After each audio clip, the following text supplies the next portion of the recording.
Welcome to Animates, a retro anime review comedy podcast. These episodes contain spoilers and adult language, so stick around if you're cool like that.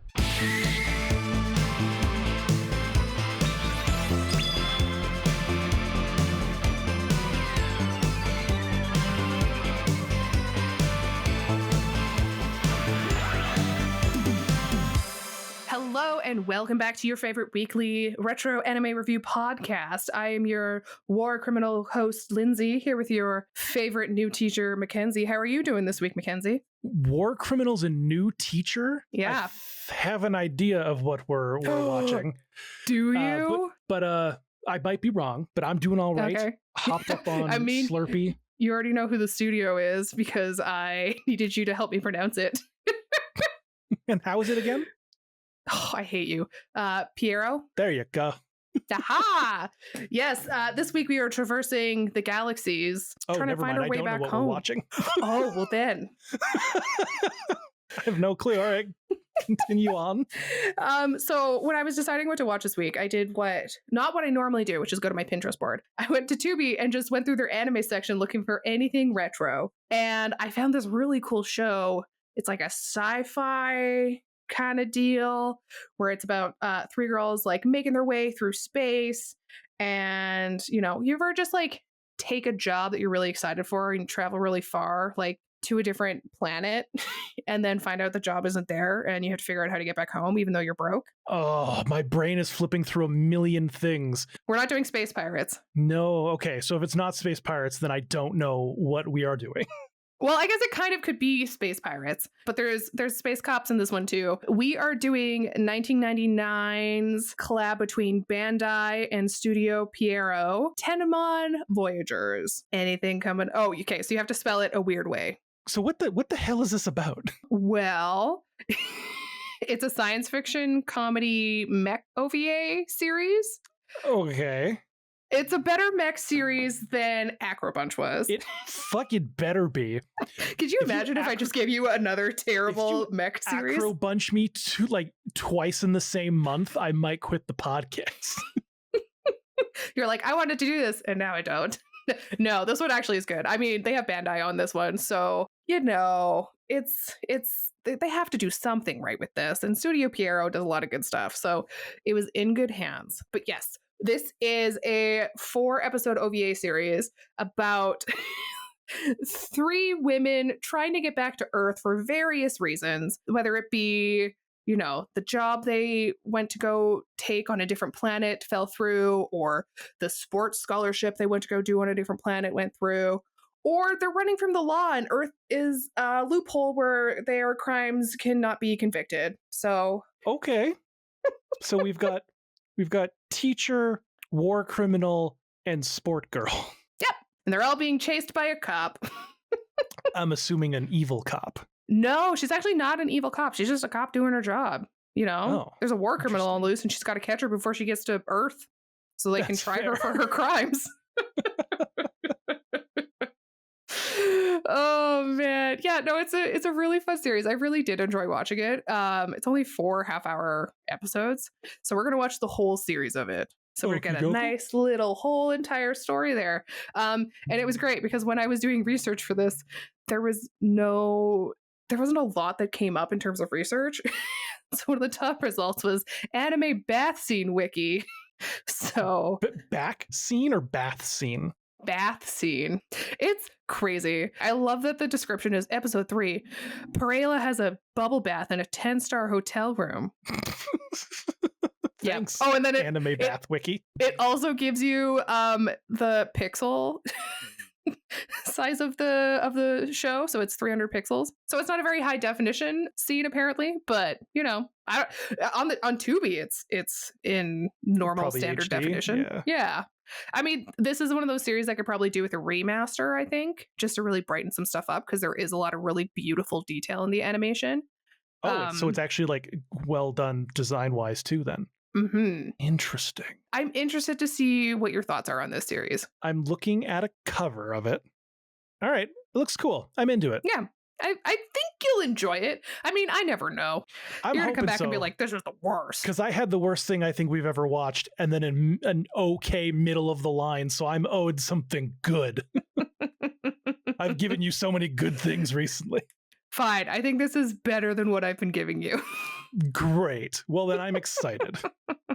Oh, man. All right. Well, we're going to blast off and go watch 4 episodes of Tenamonya Voyagers, and we will be right back with our review.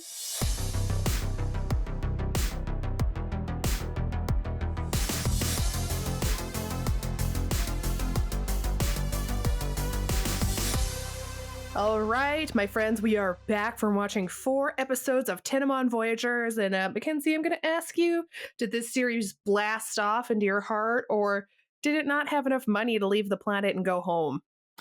I, Lindsay, have a quick question for you. All right, go for it. Did you notice that one of this show's genres was ecchi before presenting it to me? Maybe. I don't think you did. No, I actually did. Oh, you did? Yeah. I'm surprised. I had no idea this was ecchi until the 3rd episode. Yeah. When it sneakily began adding nudity to the show. You're like, hold on. I'll get more into that later, but I was like, huh. Okay, that came out of nowhere. Mm-hmm. Yeah. It's weird when you get side swiped by that kind of shit, huh? Now I do have to say, Okay. you gave me another show with Mecha in it. I did. And So help me if you tell me you didn't like the mechas in this one. I'm going to be very sad. well, Oh, no. this was actually a fun watch. Oh, thank God. I was like, I was like, the mechas look so cool in it, and I trust Bandai to do mech right.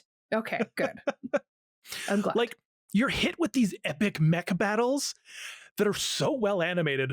So and then, beautifully animated. These cutesy little moments that are somehow seamlessly blended into the whole thing. I was not expecting this to look as good as it did. It looks so cool. This is a show that I would love to see a remaster of it, because I think it would really heighten the animation of it. Unfortunately, I'm doubting we're going to get that.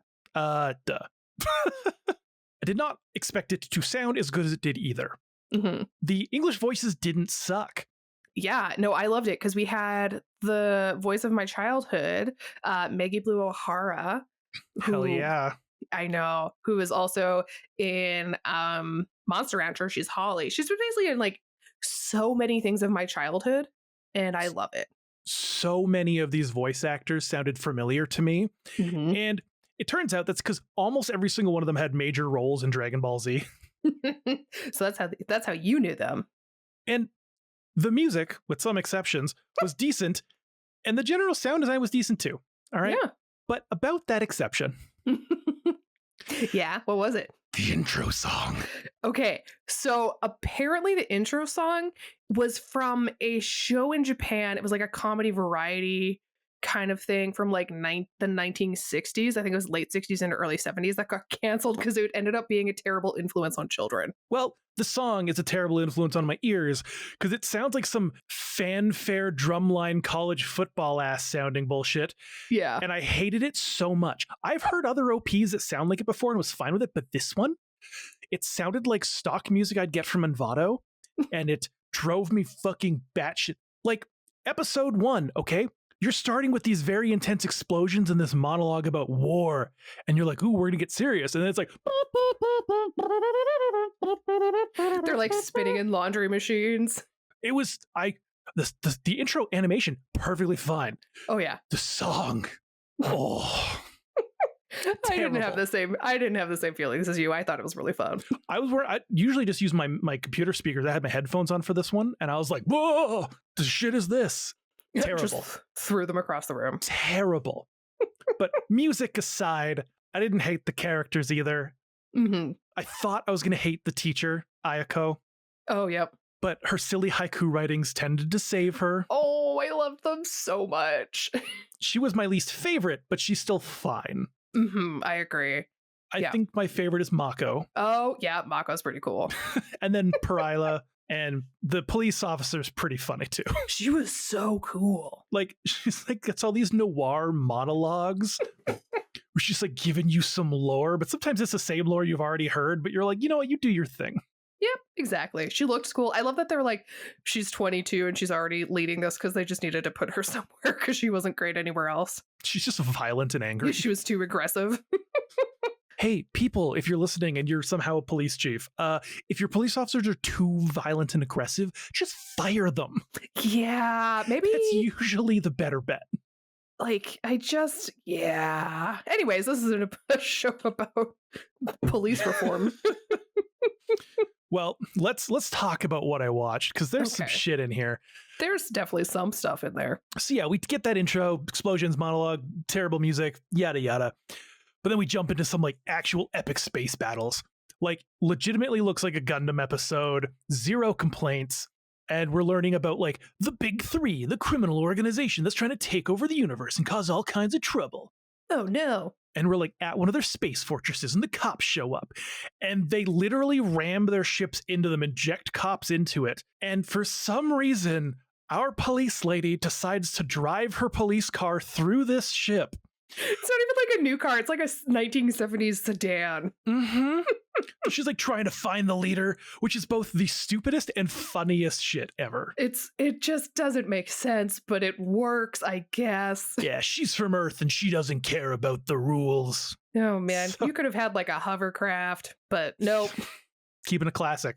Yep. She proceeds to absolutely murder everyone and then starts monologuing about how on another planet, Ayako, a down-on-her-luck teacher, is stranded because she couldn't find work as a teacher, so she took a job in another galaxy, and by the time she got there on her little space plane, the school shut down.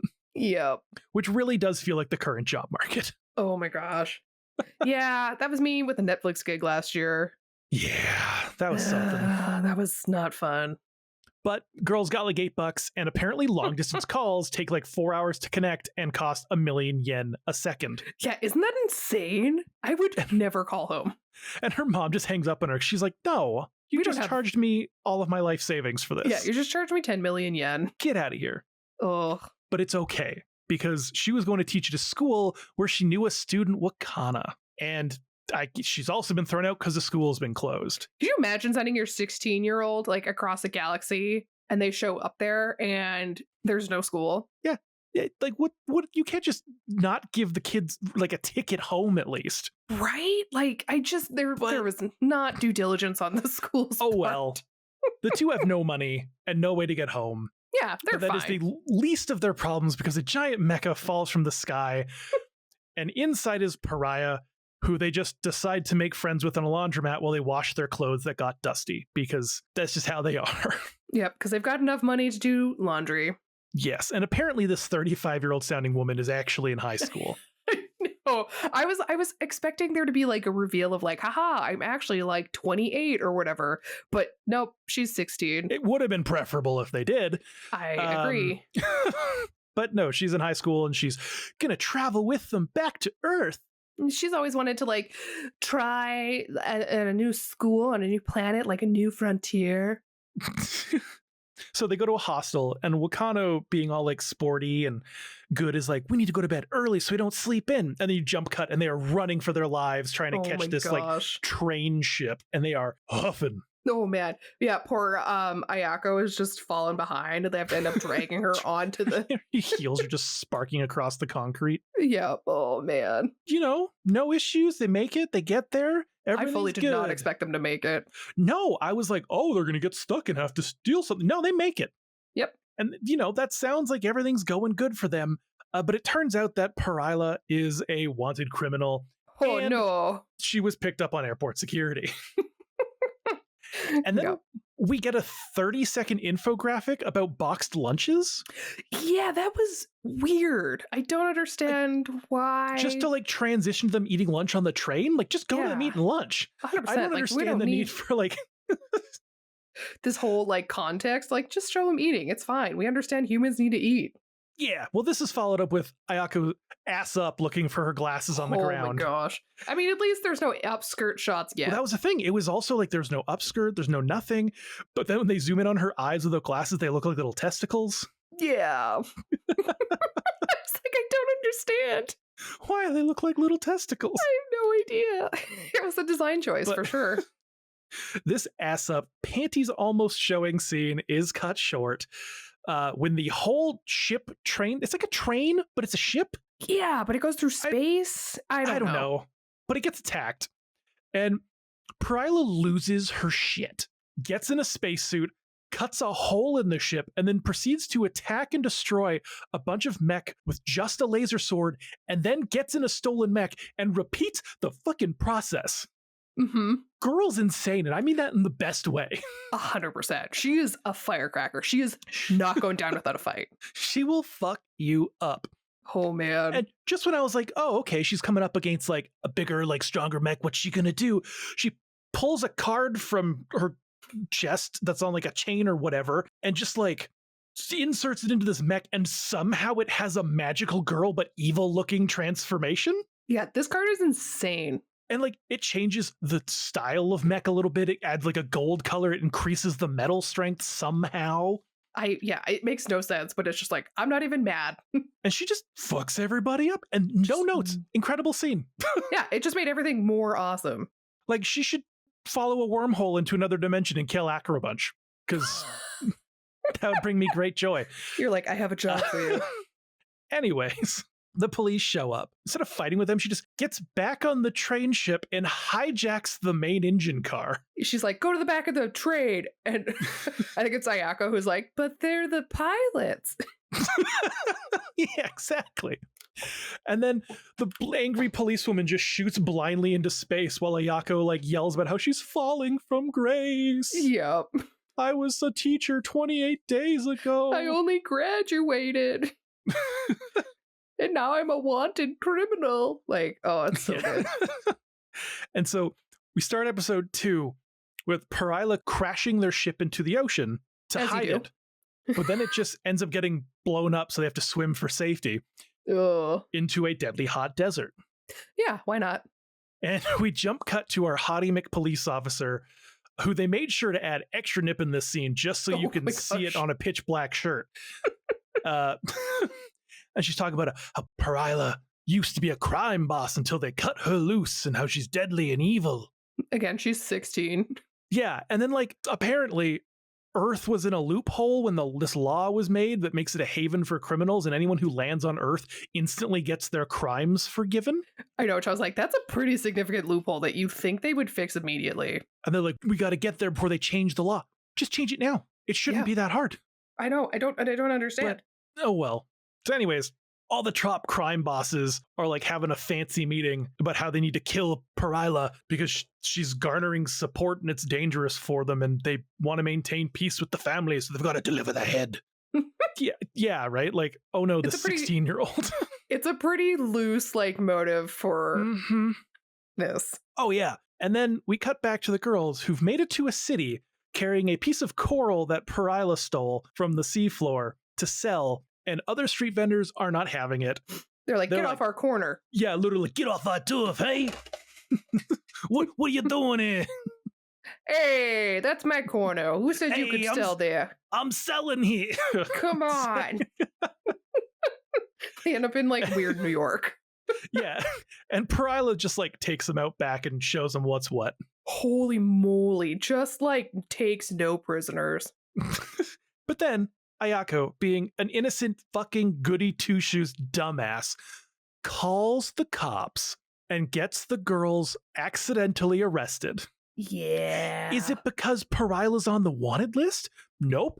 They don't know that yet. It's because apparently the coral she stole is on like the most intense super endangered list. Yeah. Like, oh man. At least the good news is Pryla took out apparently half the police force during her arrest. Which, like, go girl. I know, right? Give him hell, kid. And so all the girls are in prison. They're complaining about their ruined careers and missed sporting events. Oh no.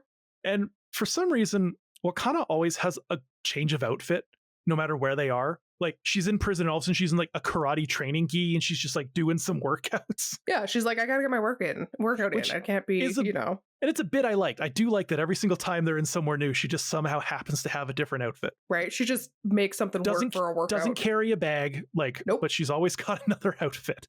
Yeah, it's like a tiny duffel bag, but it's like a Mary Poppins bag. Yeah, exactly. But it's okay because it turns out they have a cellmate, Mako. Oh, Mako. She's so into her boss that she looks at like the others and she's like, if you're friends with the boss, I'll do literally whatever you ask me to. Right? Which I was like, you are way too trusting. She is too nice, but she's so sweet. Yeah. She's so innocent, but in like, not in like Ayako way. Just just like in a very childish way.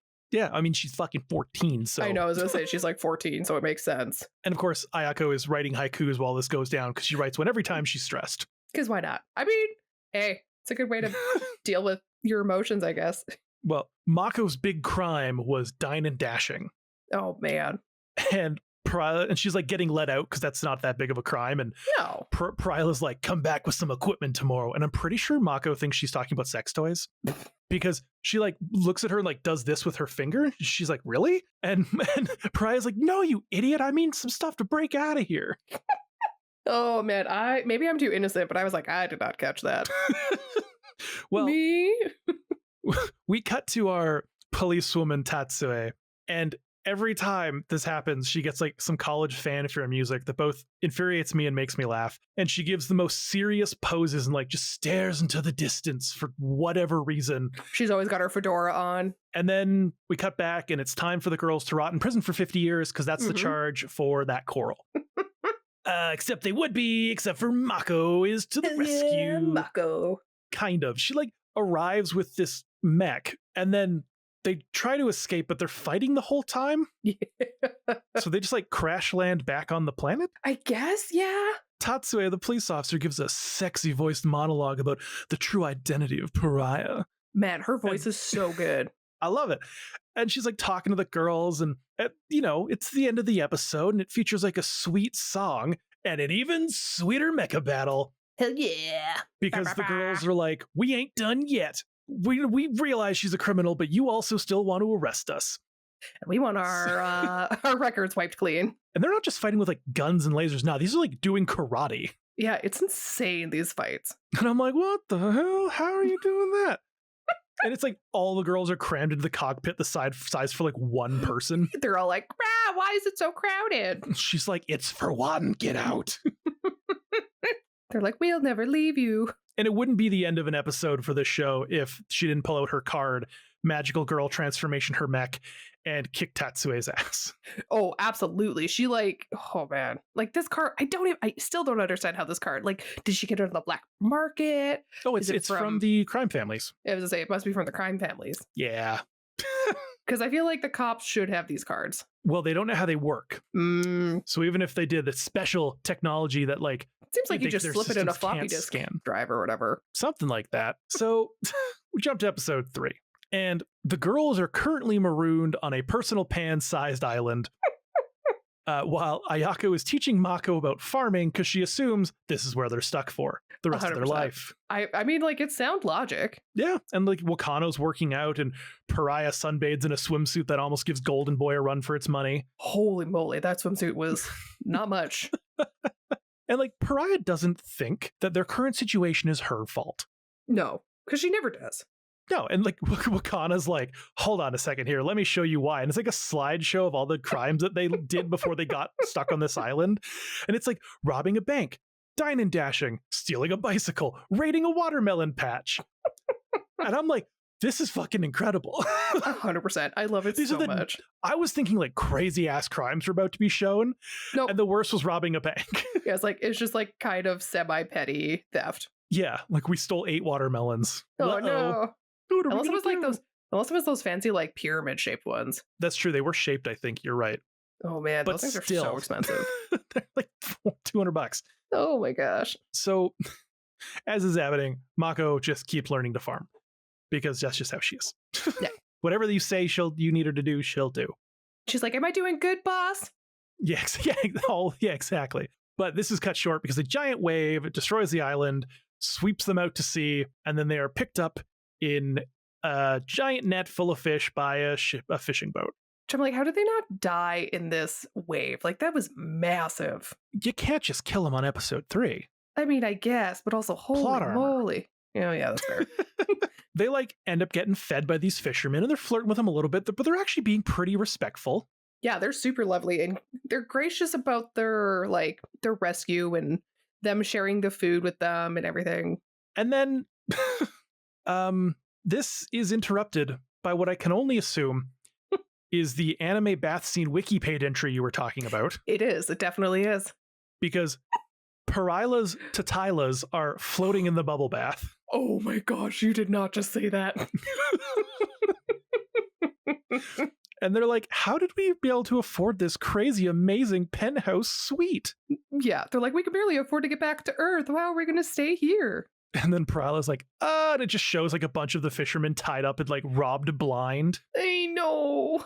And only Wakana is mad about this, which is fair because that's a dick move to do to people that literally just saved your life. I know. And the thing is, like, Perila kind of starts making some logic to it, which I can kind of get with.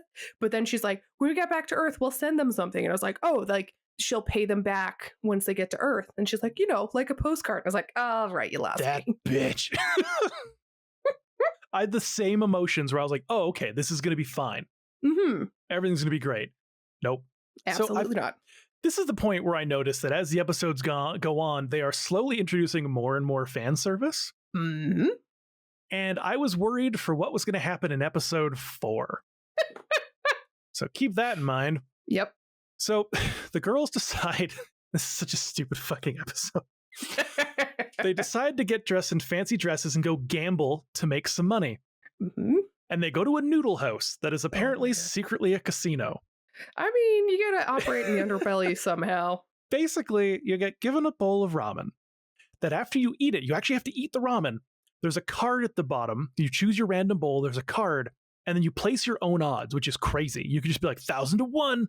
Heck yeah. Like, And then the ramen dealer eats their bowl, and you have to guess if their card is higher or lower. mm-hmm. Which I was like, this is kind of a cool. It's cool neat, game. yeah. Weird when I first saw it happening, but then I was like, okay. Well, I'll yeah, because see. you couldn't play this too much because you would get so full. Well, you'd think so, but 3 of them lose and are dropped into an underground casino where they must try and play to pay off their debts. And they suck at every game known to mankind.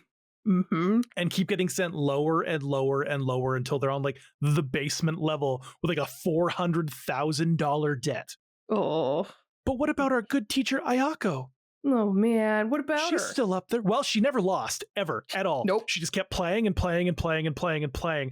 And they're like, they find an elevator and they're like, we gotta somehow get out of here or else they're gonna sell us. And then Ayako just like opens the door and she's like, hi everybody. She's just got stacks of cash on a Like wagon. millions of dollars. She's like, I just kept playing and never lost. How much ramen did she eat? I know. Where did You she just put said it you all? have to keep eating ramen, but she kept eating ramen. Like, it's just, I'm like, how? Where are you putting it? It was crazy. Mhm. Like, don't get me wrong, I love ramen, but there's a limit. Oh yeah, absolutely. But everyone's so happy and they can be saved and pay off the debt, except for Perila, Because of who has course, to... of course she's grumpy. Yeah. Or not grumpy, but like, isn't satisfied with just the amount of that Ayako won. Exactly. So she decides they're going to use the money to gamble again because this next scene is fucking crazy. Apparently, just the transition into it is crazy. there's one more level below them that is like a Metabot style robot fighting ring. And I don't know if you know what Metabots was, No. but it's like that, except with remote controls. And Okay. for some reason, you have to have a human inside the robots that you're controlling to add to the stakes. Which doesn't make any sense. Murder. People love watching murder. I guess so. They love watching people get their arms just like rotated Ripped, into awful yeah. positions. Yeah, exactly. Of course, she's paired up with the previous champion, this crazy old man with his like epic robot. And in the least climactic fights ever, the girls somehow, even while arguing over the controls, managed to make it to the final round by sheer dumb luck. I was like, are they really this good, or are they just really just doing what I do in video games and just smashing buttons and hoping it works? Pulling a U. I'm picturing them, and I'm picturing you playing Street Fighter, and it's the exact same thing. 100%. Just smash buttons until something happens. But it doesn't matter that they've made it to the final round because Spanky McHot Cop shows up. Yeah, I guess who it is. Giant fucking mecha. Like, makes normal Gundams look like Gunpla models. Oh my gosh, they're so Huge. gigantic. But because we still need to have one more episode, and they can't just die or get arrested now, Damn it. Pariah Gambit throws her special little card into the shitty robot Yeah, that was some talent. and somehow gives this little crappy, like, tin can godlike strength that at its 7-foot height just destroys this giant mecha. All while still having a human in it. It doesn't make sense. No, Not that at it all. needs to. It's anime. I've watched weirder shit, but for some reason I was like, come on now. Say literally last It week's like episode. slams this house-sized fist on this tiny little thumbtack to it, a robot. It just like catches it. Yeah, like it's wild. Putting the card somehow tempers that metal instantly, and I'm like, this just seems like a stupid mechanic. I need the science behind this. It makes it adamantium. If there was magic or like spirits and things in this world, I'd be like, cool. Yeah, But we don't get that. I know. But so their robot ends up getting destroyed in the end. But it's okay, because it's Mako again with another Hell yeah, Mako robot, with the 'cause save. she's a thief and she does what she's supposed to do. Hell yeah, she's good Not at her enough job. people who play rogues in D&D steal enough stuff to help their party. Oh my gosh, I don't play a rogue, but I steal so much stuff. As does Mako. And they go to get away, but before they can escape, we have to throw in some nudity for the first time Oh man, because Ayako has passed out, and it's like full-on nudity. But Just they do that thing. nothing on. Yeah, and they do that thing where they like don't draw the nipples, so they're like, it's not nudity, Yeah, and you're like, which like allows it to be shown on normal Japanese TV, I believe. Probably, I don't know what I'm talking about. But He's like, I don't know yeah. Japanese censorship laws. But they make their escape in this new mech by roping up the giant one and using it to blast themselves off into space before ejecting her back to the planet. That was And pretty she's funny. like, damn you! Curses. Okay. Yeah. Are you getting ready for episode 4?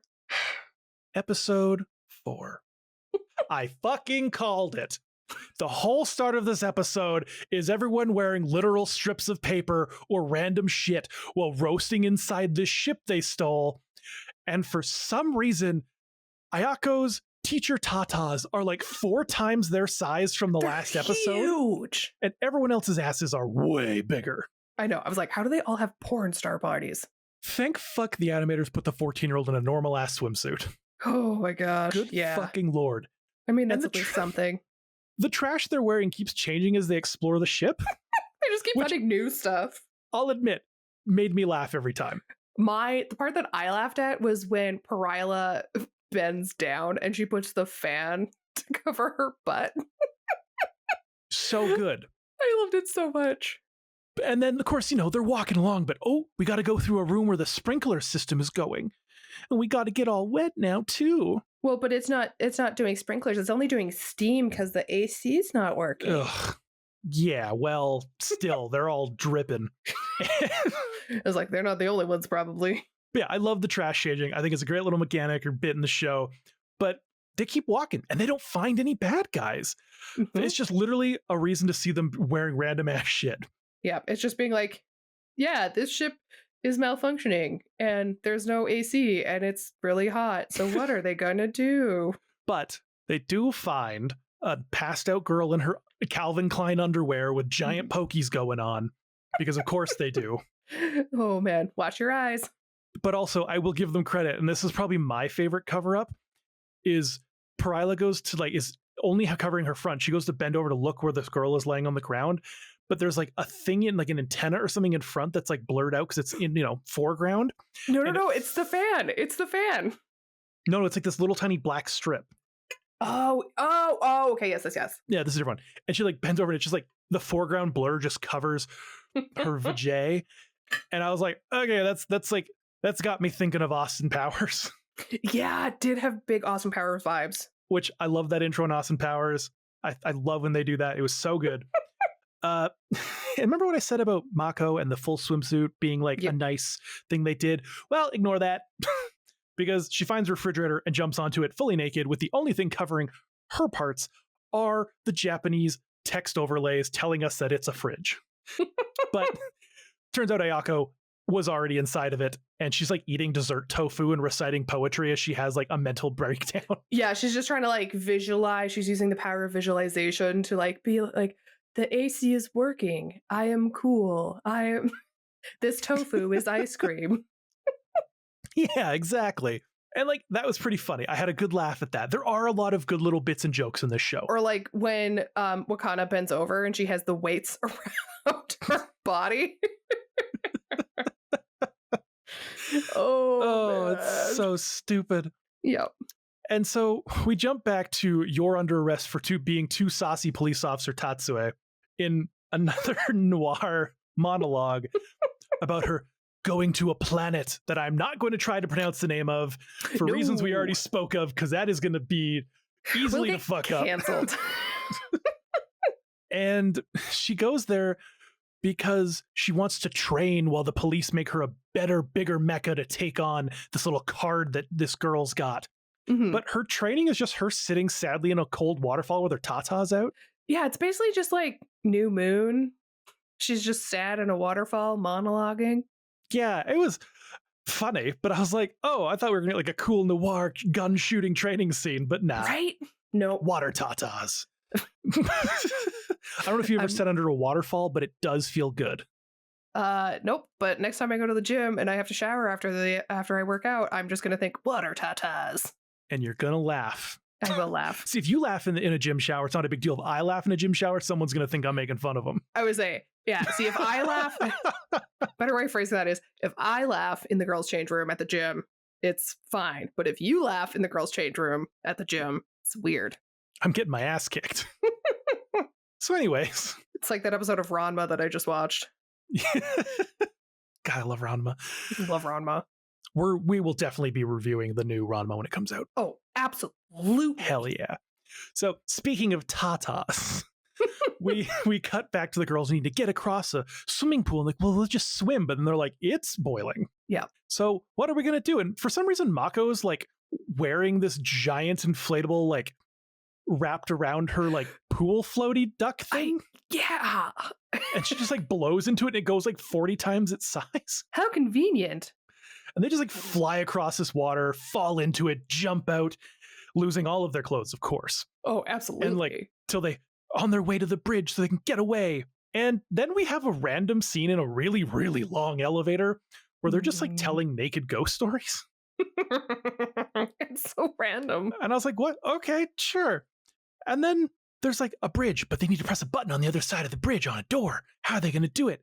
But like Makano's like, oh, I'm a baseball player. I'll throw a baseball. And she just happens to have a baseball. Because of course she's got a baseball. Not just one baseball, multiple baseballs. Because apparently she has a special technique that only 1 in 100 million people have, where when she throws balls, they can go so fast that they can phase through doors. So she keeps missing because it keeps phasing through the door. You're like, come on, just throw it normally. But every time she throws it, she like raises her leg like a pitcher does.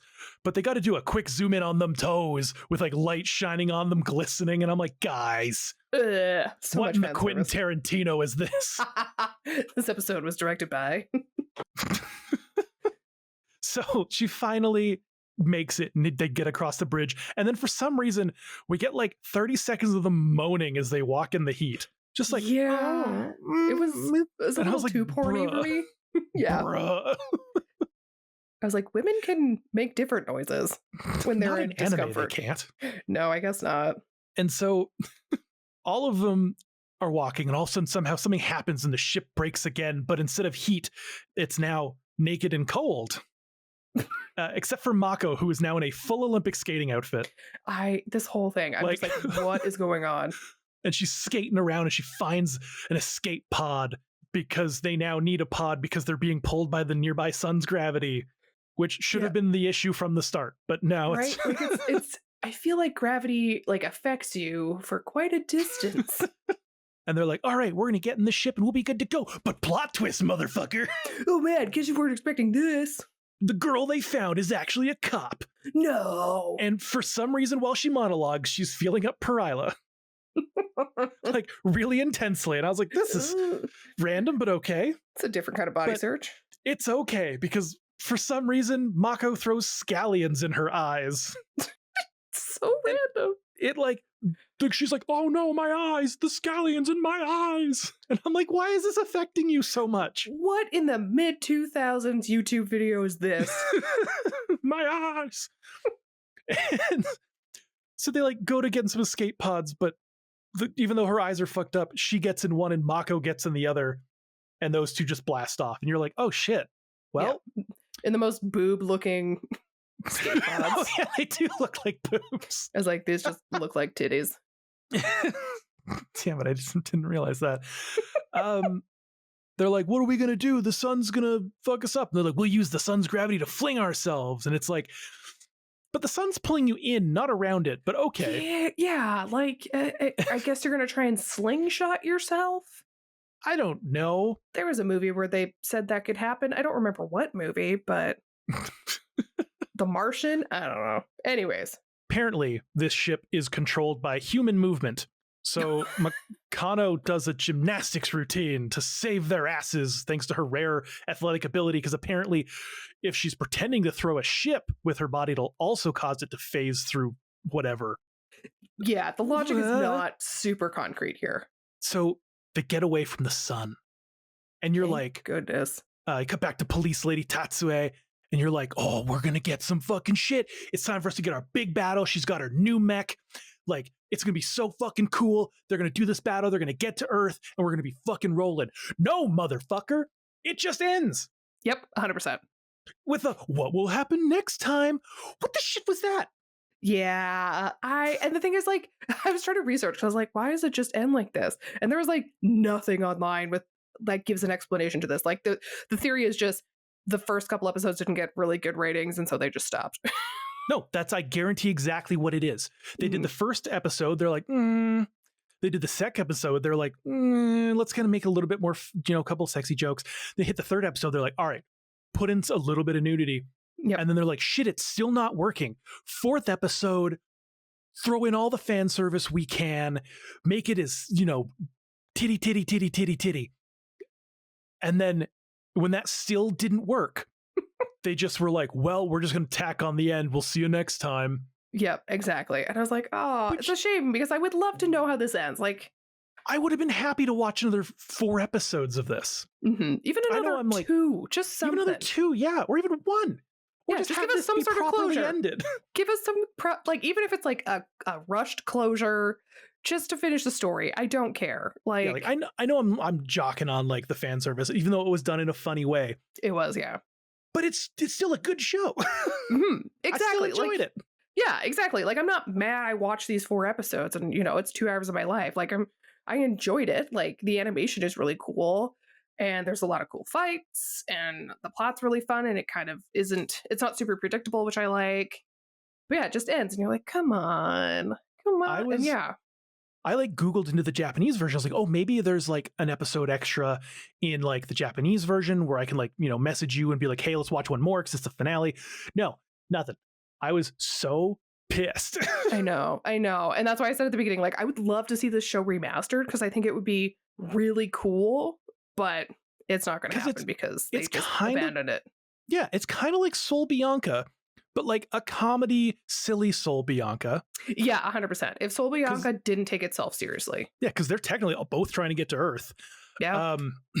But yeah, I don't know. I still enjoyed it. Yeah, exactly. Like, it wasn't a terrible series. It was interesting. No. Yep, exactly. Okay. Well, how would you rate this show then? I'd give it a solid 6.83. I think that's a fair rating, because anything higher than a 7, I feel like would be talking too good about it. I think that's fair. I would agree with you. And Mal's kind of on the same level as you.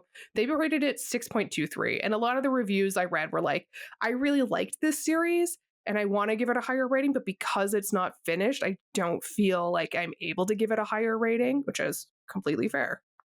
Literally, if I got a proper ending to this, I would have given it like a 7.3, because I actually really enjoyed it. Absolutely.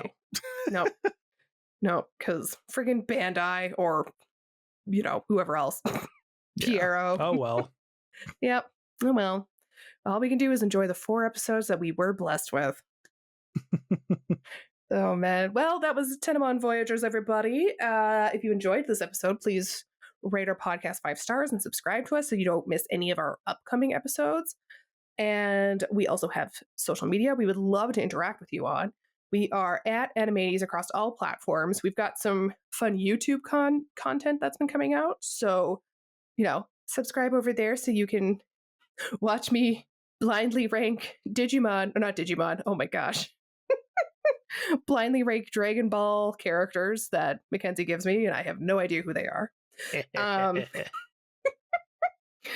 yeah, we'd love to, hear any feedback. Tweet at us and all that fun stuff. But yeah, I think that's all for this week. Mackenzie, do you want to throw anything else in there? Water tatas. Oh my gosh, how dare you.